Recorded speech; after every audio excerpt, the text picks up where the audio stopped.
happening with Joseph R. Wheeler, the third, the artist, the founder, the president of the ONYXCON Foundation. Out and about once again. Out and about once again. Oh yeah, you see the fit is fitting today. You see the fit is fitting today. Wearing some of my favorites, y'all. Got me a nice little ensemble on, you know what I mean? On this kind of style. Yo, what y'all think? Y'all think I should I don't really have nobody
Yes, yes.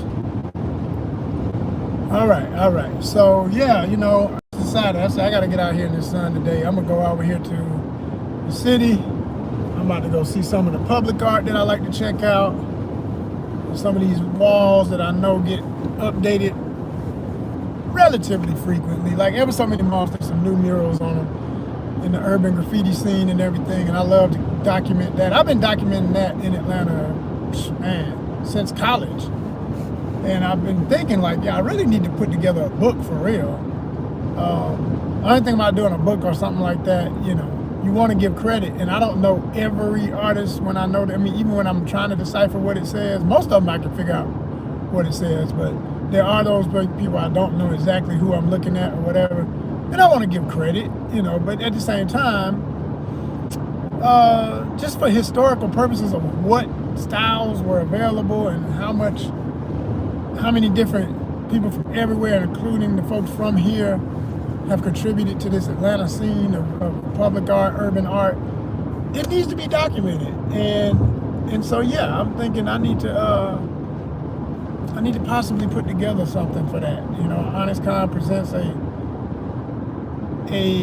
not completely, not somewhat sourced, but not completely sourced, you know, yearbook of amazing urban art in Atlanta. Yeah, you know, something like that, or public art in Atlanta. Because it would mostly be graffiti, but it wouldn't even necessarily be all that. I have like some of the sculptures, statues, and everything that have been here, because I'm learning. I used to think, you know, or at least I grew up with the common reality that most stuff that was installed as a commission piece by the city or county or whatever, it would just stay up. You didn't have to worry about stuff getting taken away. But then there was this piece that was on the belt line over there down from where City Hall East is. And if you know the way I'll be walking on that typically where I go, you know, I had an episode where I showed where I'm walking by and I'm in shock. It's the day I realized they took it down. And I said, whoa, where'd that go? Like, because I'm talking about this huge wood piece with these figurative elements. Like, it looked like a giant wooden rib cage, and it had a woman's frame coming out of one of the ribs, and then there was another, like a guy face, and like up down to their torso and their heads and their arms, and like the bow on a ship. It looked like the front of a, old ships where they would put a woman at the front of the ship, the sculpture. Cool piece. And it was so big, people would sit on it. Every time you pass by, people would be sitting on it, working on their laptops and people watching and everything, playing with their dogs and family and whatever. Kids playing on it because it looked like a daggum, something they can climb on. A kid, if they can climb on it, they're going to be on it. So it was all that. But that thing is gone. And I don't know when they disassembled it and took it away, but it's like it never happened. It's just a concrete, flat, nothing there now. And I'm like, what? So it really made me realize, like, yo, man, it's not, I don't never take anything I do for granted when I'm making content that's documenting the days and what's going on, because it becomes true historical notation. This becomes actual evidence of stuff. Because there's so much that is either, being built or being taken down. And if you don't get enough imagery and whatever of it when it was, then, it becomes that stuff that gets debated about online with people just talking about what they think it was, but they didn't live it and all of that. So, no, I really know how important it is to, every time I open the camera up and show, like, this is Atlanta now. This is what's going on in this neighborhood or that neighborhood. This stuff is important, man. This is literally in real time archival footage. And that, quite frankly, goes for anything any of us do from day to day. It's archival footage of the human experience in our time, especially when it's not in any way, scripted and whatnot. I mean, that's just a separate category. I ain't got nothing against that. I'm a filmmaker, I'm an actor, I'm a writer, I'm a producer, all that. But I'm saying when you just go out and just get the raw experience and put it out for people to see, like, this is what it is. This is what it is when you know, that's why I do those walkthroughs and everything. So we're gonna do another one today. Like I said, it's gonna be one of my favorite spots, a place I always tend to go every so often. I haven't been over this part of it in a while, so I'm excited to see if there's any new murals under this one bridge where they always got a lot of real cool work.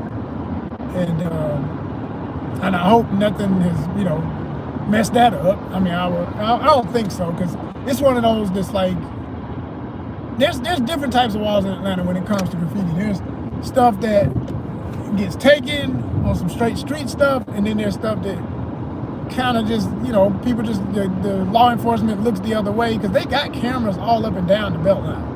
So they know, they watching the people paint while they painting. So in some of these places, they don't care. They just like, yeah, we want that. We want that vibe. We know that brings a cool element to this. It's cultural. It makes people feel like they're hip and they're in the hip neighborhood if they walk over here or live over here or visit or whatever.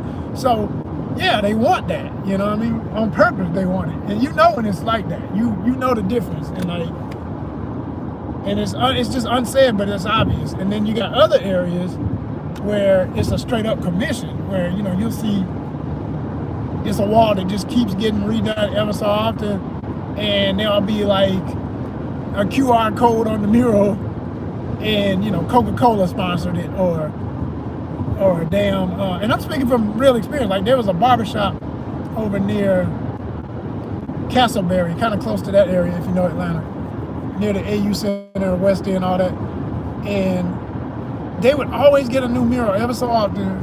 Street artists would do a real nice mural.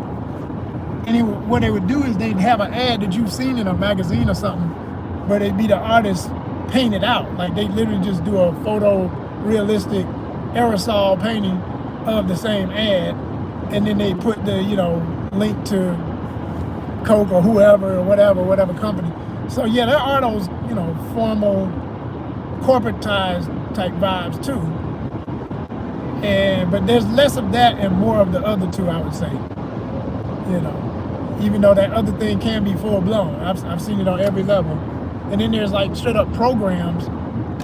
Like, I don't know if they still, I forget the name. I almost said the name. If I hadn't thought about it, I would have said it. But there's this thing in Atlanta where they would bring in artists from all over the world to paint these murals. And I remember when they started that, back in that time in my life, it was a little bittersweet, because even though I liked some of the murals that came out of that effort, and I like that it's bridging gaps internationally, and I'm a traveler, so I love international cultural exploration and exchange of ideas, and I love all that. But what annoyed us as local, especially local black artists in Atlanta, is so few black artists from Atlanta were approached, okay, to be a part of it. And then just in general, artists from Atlanta, from the state of Georgia, weren't as much approached for that thing. And it was supposed to have a mix, like it was supposed to be an exchange, like, you know, maybe equal amounts of artists from here as from other places. And if it were, because maybe I'm not knowing it, maybe that was the case, it was hard to tell. And it definitely was not very diverse. That's for damn sure. That was very for sure. And it got into some trouble in some places. Like, I remember in Mechanicsville, they had a mural that went up. And honestly, the mural was beautiful. I saw it, and it's one of those situations where it's kind of messed up, because you neglect the area so long, you miss and undereducate people for so long, that when they're exposed to something from another place, they don't like it just because they don't know nothing about art. They just looking at it like, what is this? Why they put that in our neighborhood? And blah, blah, blah, blah. So it literally hit the fan, and you had people like talking against it and wanted it out and all of this kind of thing. It's messed up. It's really messed up, you know? And so they ended up having committee formed in the community, so they would have an actual legal representation, you know, friends of the neighborhood type of thing, people who had been there forever, mostly predominantly black neighborhood that has always, in like my lifetime, struggled economically over in there. But they brought it to the city and said, well, we want to be able to pick the artists. You ain't gonna just put whoever you want on the wall in our neighborhood. accepted that theory. I just was mad that they didn't understand that they still got a beautiful piece of art. Like, I wouldn't, if it had been me over the committee, I would have been like, look, let's not get rid of this because it is beautiful. All right, let's add more. Like, instead of having a war over one wall, get more walls. Like, there's enough walls in this neighborhood that I'm talking about that they could have made it one of the key places people go to see murals in Atlanta. And then that raises your tax bracket. That raises, I mean, without it being gentrification, even though that's happening at the same time. But I'm saying, if you're over this committee and you're from the neighborhood and you say, no, but now I'm more, we're going to pick the artists and they're going to be local artists and they're going to be people we relate to or whatever.